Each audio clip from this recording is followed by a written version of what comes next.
मानव संसाधन में अपने अध्ययन कर रहे थे। जो मानव संसाधन का जो पार्ट सेकंड है, अपना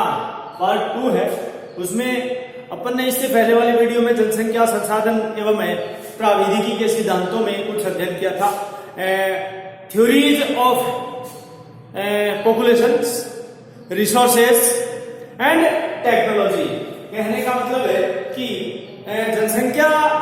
संसाधन एवं प्राविधिकी के सिद्धांत, इस पर अपने चर्चा कर रहे थे। और इसमें जनसंख्या संसाधन एवं प्राविधिकी के अंतर संबंधों को दर्शाने के लिए 3 प्रमुख सिद्धांतों का एक प्रतिपादन किया गया। और उन 3 सिद्धांतों में अपन ने इसका अध्ययन किया था, माल्थस का जनसंख्या सिद्धांत, माल्थस का जनसंख्या सिद्धांत, इनका अपन ने अध्ययन कर लिया था। इनके बारे में जान लिया था कि माल्थस का जनसंख्या सिद्धांत जो अपना पहला था, माल्थस का जनसंख्या सिद्धांत, ये अपना पहला था, माल्थस का जनसंख्या सिद्धांत। अब अपना इसी क्रम में जो वो है दूसरा आता है अपना नव माल्थस का सिद्धांत। इसके आगे 9 लग गया, नव माल्थस का सिद्धांत, नव माल्थस का सिद्धांत। जैसे अपन ने माल्थस का जनसंख्या सिद्धांत बड़े बड़े रूप में यदि इससे पहले वाले वीडियो में अपन ने इससे पहले वाले पर चर्चा की थी, जनसंख्या संसाधन एवं प्राविधिकी के सिद्धांतों में जो एक ह्यूमन रिसोर्सेस के बारे में दर्शाता है, जनसंख्या संसाधन एवं प्राविधिकी के अंतर संबंधों को किस प्रकार से। जैसे माल्थस ने इसके बारे में बताया था कि जनसंख्या एवं संसाधन के जो मध्य अंतर संबंध है, वो वैज्ञानिक विवेचन जो उसका सर्वप्रथम है जो देखा जाए तो माल्थस ने किया था अपने एक निबंध में, प्रिंसिपल ऑफ जो पॉपुलेशन के नाम से, प्रिंसिपल ऑफ पॉपुलेशन जो अपना एक निबंध था, उसमें किया था। माल्थस ने जनसंख्या के, यानी माल्थस ने जो एक नाम दिया था अपने संसाधन के स्थान पर, संसाधन के स्थान पर क्या नाम दिया था उन्होंने? जीविकोपार्जन के साधनों का नाम दिया था। जीविकोपार्जन, संसाधन के स्थान पर जीविकोपार्जन का नाम दिया था। और इस प्रकार से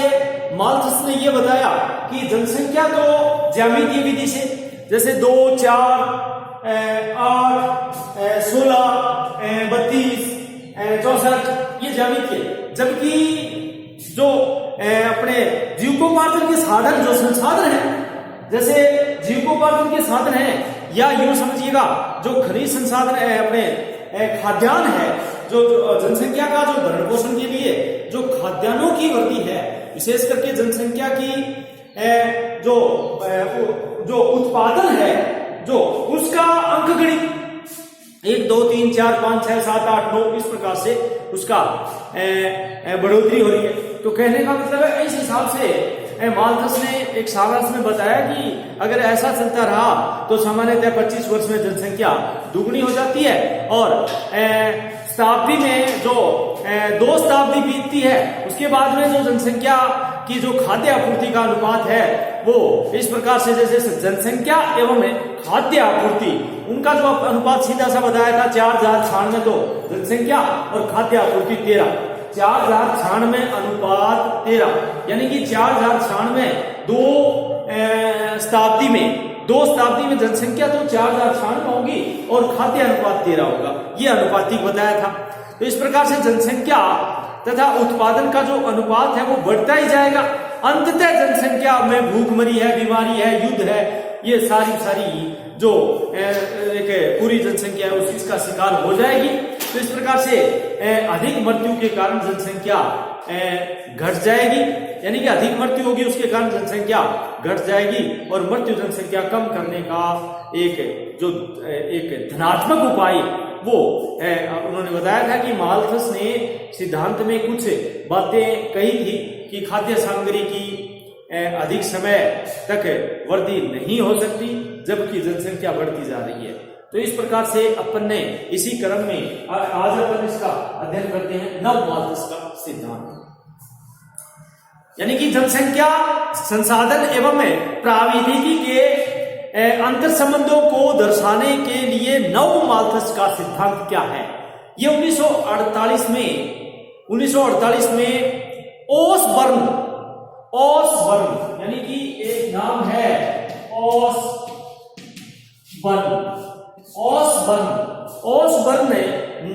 की पुस्तक आवर पॉपुलेशन, यानी कि जिसको प्लूचर्ड के नाम से जानते हैं, और एक बोस्ट नाम का एक जो प्रसिद्ध इसकी बोस्ट नाम का विद्वान था, उसकी प्रसिद्ध पुस्तक थी द रीड ऑफ सॉल्यूशन या द रीड ऑफ सोर्सेस। इस प्रकार से प्रकाशित हुई थी इन पुस्तकों में, जिसने नव माल्थस सिद्धांत का इस पुस्तकों में के माध्यम से उदय हुआ था। और इस सिद्धांत के अनुसार, नव माल्थस के सिद्धांत के अनुसार, यद्यपि माल्थस के उत्पादन संबंधी अनुमान है वो सही नहीं थे, तथापि उनमें मौलिकता थोड़ी सी सही थी, मौलिक तथ्य सही थे। कहने का मतलब है कि यद्यपि माल्थस के उत्पादन संबंधी अनुमान सही नहीं थे, तथापि उसमें कुछ मौलिक तथ्य सही थे। पृथ्वी पर जो एक विशेष करके जो अब वर्तमान में कृषि योग्य भूमि का जो अधिक विस्तार है वो इस प्रकार से संभव नहीं है जो माल्थस ने बताया था। यानी कि पृथ्वी पर अब कृषि योग्य जो भूमि है उनका विस्तार संभव नहीं है, और मानव द्वारा एक अंधाधुंध उत्पादन करते तथा मतलब अंधाधुंध जो उत्पादन है वो करने तथा पृथ्वी पर जो मिट्टी है उनकी जो ऊपरी सतह है उसके अपर्दन के कारण उत्पादन दिनों दिन जो घट रहा है, दिनों दिन घट सकता है, जबकि जनसंख्या की तीव्र दर जो है उसमें वृद्धि हो रही है। कहने का मतलब है कि माल्थस ने जो मौलिक तथ्य हैं वो थोड़े से सही हैं, लेकिन उत्पादन संबंधी जो अनुमान है वो सही नहीं है। नव माल्थस का सिद्धांत ये कहता है कि उसमें मौलिक तथ्य तो थोड़े सही हैं कि किस प्रकार से कि पृथ्वी पर अब कृषि योग्य भूमि का अधिक विस्तार संभव नहीं है। नंबर 1, मानव द्वारा अंधाधुंध जो उत्पादन करने की तथा मिट्टी की जो ऊपरी सतह है उसके अपर्दन के कारण वर्तमान दिनों दिन क्या है, घटता जा रहा है, जबकि जनसंख्या की वृद्धि दर वो दिनों दिन बढ़ती जा रही है। आधुनिक औषधियों के प्रयोग ने मृत्यु दर को काफी नियंत्रित कर दिया है, यानी कि मृत्यु दर को काफी घटा दिया है, नियंत्रित कर दिया है। इस कारण जनसंख्या की जो प्राकृतिक वृद्धि है वो अधिक तीव्र जो दर है वो तीव्र गति से बढ़ रही है। कहने का मतलब है कि जनसंख्या की जो प्राकृतिक वृद्धि अधिक तीव्र गति से बढ़ रही है, और इस प्रकार शीघ्र ही विश्व की जनसंख्या खाद्य सामग्री उत्पादन की अपेक्षा बहुत बढ़ जाएगी। कहने का मतलब है कि जल्द ही विश्व की जनसंख्या खाद्य सामग्री के उत्पादन की अपेक्षा काफी हद तक बढ़ जाएगी। इस प्रकार माल्थस द्वारा प्रतिपादित सिद्धांत सत्य सिद्ध हो जाएगा, यानी सत्य सिद्ध इस प्रकार से तो हो जाएगा एकदम, क्योंकि इन्होंने जिस प्रकार से जो डिफाइन किया है उस प्रकार से। लेकिन नव माल्थस का सिद्धांत है, जो नव माल्थसवाद है, जो एक ओसबर्न नाम का विद्वान है, उन्होंने जिस प्रकार से बताया है कि इस सिद्धांत के अनुसार, यानी नव माल्थस के सिद्धांत के अनुसार, जो इस सिद्धांत को तीव्र जो अपने नव माल्थसवाद के सिद्धांत की जो तीव्र आलोचना हुई थी उसके उपरांत ये सिद्धांत एक प्रकाशित हुआ था। आलोचना होने के बाद में एक मृदा विशेषज्ञों ने, यानी मिट्टी विशेषज्ञों ने विशेष रूप से इस सिद्धांत की आलोचना की। किसे? माल्थस के जनसंख्या सिद्धांत की आलोचना की। और मिट्टी विशेषज्ञों के अनुसार नव माल्थस सिद्धांत की जो मूल मान्यताएं जो एक जो मिट्टी विशेषज्ञ है वो 9 मालथस का सिद्धांत को भी सही नहीं मानते, वो भी इनकी आलोचना करने लगे। तो उन्होंने क्या कहा, 9 मालथस के सिद्धांत के बारे में मिट्टी विशेषज्ञ, उन्होंने मृदा विशेषज्ञों ने विशेष रूप से इस सिद्धांत की आलोचना की है। उनके अनुसार 9 मालथस सिद्धांत की जो मूल मान्यताएं हैं वो असत्य या विकृत है, असत्य या विकृत है। कहने का मतलब है उन्हें प्रमाणित नहीं किया जा सकता, प्रमाणित नहीं किया जा सकता। आलोचकों के अनुसार जो 1948 की जनसंख्या से जो दुगनी जनसंख्या के पोषण के लिए जितना पर्याप्त भोजन उत्पादन करने की जो मिट्टी की क्षमता है, कहने का मतलब है कि 1948 की जनसंख्या से दुगनी जनसंख्या के पोषण के लिए जो पर्याप्त भोजन उत्पादन करने की जो मिट्टी की क्षमता है और उसकी तकनीकी जो ज्ञान उपलब्ध है, तकनीकी ज्ञान उपलब्ध है, खाद्य आपूर्ति बढ़ने के साथ साथ साधन एवं विधियां भी उपलब्ध हो जाएंगी और खनिजों के विकल्प जुटाने में भी मानव सक्षम है। कहने का मतलब है कि जहां तक मिट्टी की उत्पादन क्षमता का संबंध है, मिट्टी की उत्पादन क्षमता का संबंध है, आलोचकों का मानना है कि अभी भी विश्व का एक बहुत बड़ा भूभाग है, यानी कि अभी भी विश्व का एक बहुत बड़ा भूभाग ऐसा है जिस पर खेती करना संभव है। आलोचक ऐसा मानते हैं। जहां तक मिट्टी की उत्पादन क्षमता का जो संबंध है वो तो आलोचकों का मानना है कि अभी भी विश्व का एक बहुत बड़ा भूभाग ऐसा है जिस पर खेती करना संभव है। जैसे पोर्टजोल तथा लेटेराइट मिट्टियों के जो विशाल क्षेत्रों का उपयोग है वो समुचित परिष्कार द्वारा ही हो सकता है। जो पोर्टजोल मृदा है, पोर्टजोल और जो लेटेराइट मृदा है, यानी कहने का मतलब है कि पोर्टजोल तथा लेटेराइट जो मिट्टियां हैं उनके जो विशाल क्षेत्रों के जो उपयोग की समुचित परिष्कार द्वारा जिसका हो सकता है। राष्ट्र संघ जो संयुक्त राष्ट्र संघ है उसके जो विशेषज्ञ है एक रॉबर्ट साल्टर,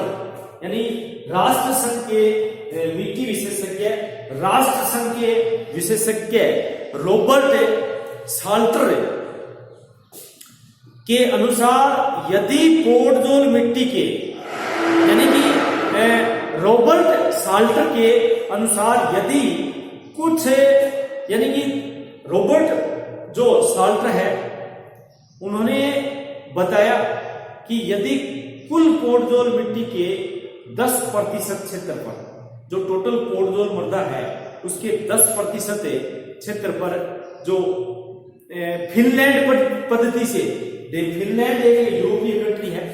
फिनलैंड यानी जो 4 देशों का समूह है जिसको स्कैंडिनेवियाई प्रदेश बोलते हैं। स्कैंडिनेवियाई पर्वतों का जो समूह है जिसमें डेनमार्क है, फिनलैंड है, अपने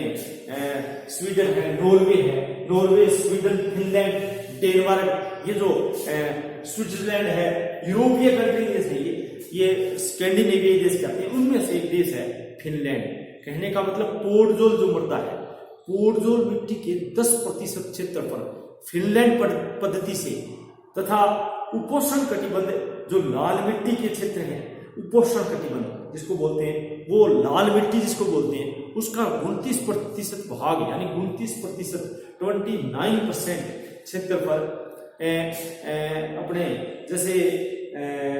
दक्षिणी पूर्वी एशियाई कंट्री है फिलीपींस, है ना, फिलीपींस, तो फिलीपींस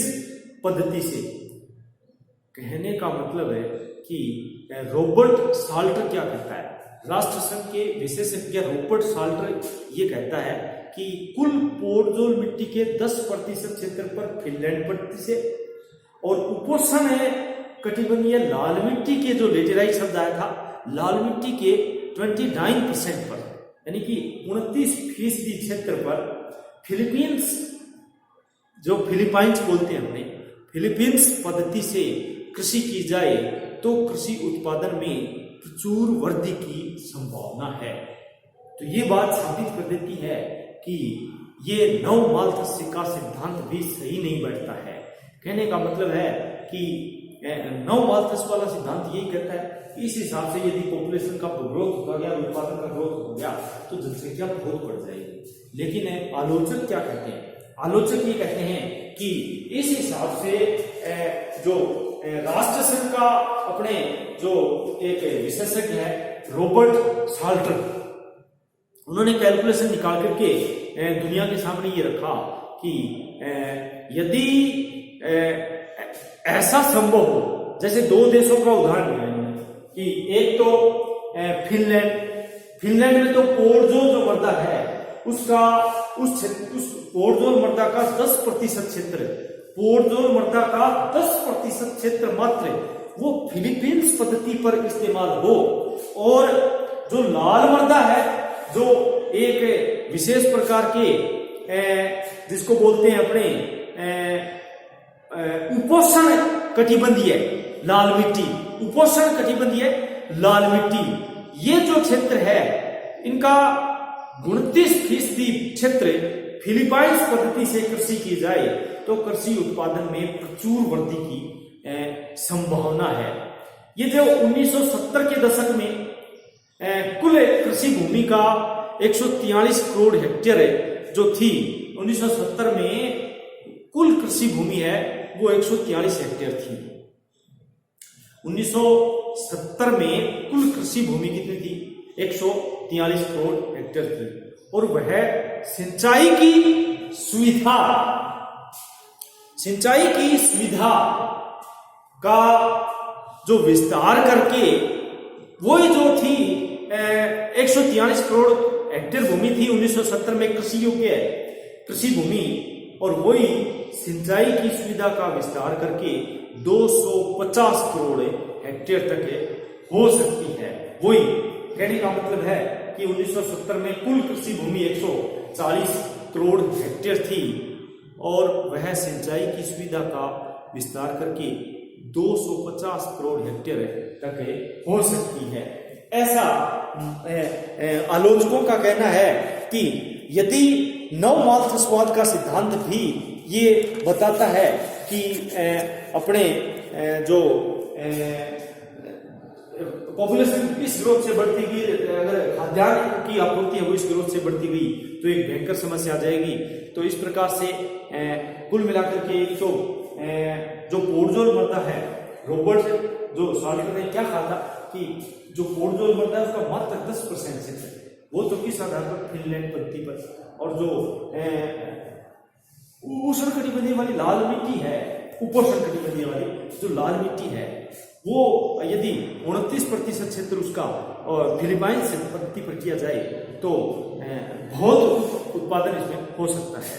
और सिंचाई के माध्यम से भी जैसे 143 से बढ़कर के 200-250 करोड़ हेक्टेयर भूमि हो सकती है। इस प्रकार भूमि के वैज्ञानिक उपयोग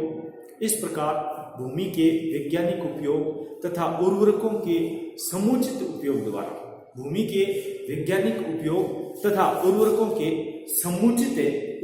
द्वारा जो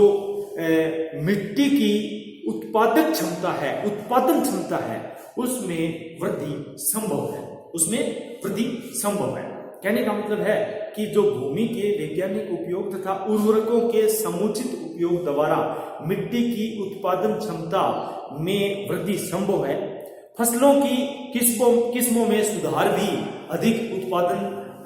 जो विभिन्न प्रकार की जो फसलें हैं उसकी किस्मों में सुधार करके उसकी किस्मों में सुधार द्वारा भी अधिक उत्पादन प्राप्त किया जा सकता है। इसका एक जो सर्वोत्तम एक उदाहरण यदि लें दुनिया में, यदि सर्वोत्तम उदाहरण देखा जाए तो कैरोलिना एक देश है, कैरोलिना में विकसित जो संकर हाइब्रिड बोलते हैं इसको, एक हाइब्रिड जो संकर एक जो मक्का की फसल है, मक्का है, वहां पर जो विभिन्न प्रकार के जो रोपण कृषि बोलते हैं अपने, रोपण कृषि के द्वारा अधिक उर्वरक दे करके और साधारण एक मक्का की फसल है उसका जो 50 बुरोल प्रति हेक्टेयर जो उपज है उनकी अपेक्षा में 288 बुरोल, यानी कि 288 बुरोल प्रति हेक्टेयर। बुरोल वहां की इकाई है, एक जैसे अपने क्विंटल होती है, कोई जैसे गांठ होती है, एक कपास की गांठ है वो 170 किलोग्राम की एक गांठ बन जाती है, तो बुरोल वहां की एक इकाई है। तो प्रति हेक्टेयर उत्पादन है संभव हुआ। इस प्रकार मिट्टी अपरदन तथा उनकी जो ह्रास की, जो डिग्रेशन की, मिट्टी की गुणवत्ता की जो क्षमता है, उसकी विभिन्न विधियों द्वारा उनको रोका जा सकता है। कहने का मतलब है कि एक उदाहरण के रूप में कैरोलिना जो देश है उसमें एक उदाहरण लिया था मक्के का, तो वो इस प्रकार से मिट्टी की जो अपरदन और ह्रास की समस्या है, मिट्टी की गुणवत्ता की समस्या है, उसको काफी हद तक उनका संरक्षण करके, उनको कंजर्वेशन करके मिट्टी के विभिन्न विधियों द्वारा उनको रोका जा सकता है। अनेक आलोचकों के बावजूद भी, ये विभिन्न आलोचकों के बावजूद भी डेनिस जो मोडोज के निर्देशन में, ये 1972 की बात है कि 1972 में डेनिस मोडोज के निर्देशन में एक प्रस्तुत विश्व के जो गत्यात्मक एक तंत्र मॉडल है, जिसको अपने बोलते हैं विश्व का एक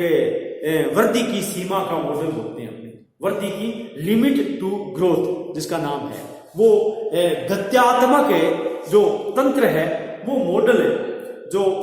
उस मॉडल से नव माल्थस का सिद्धांत को जी एक नव जीवन प्राप्त हुआ, एक नया जीवन प्राप्त हुआ। अब ये ग्रोथ की जो सीमा मॉडल है, ये क्या है, जो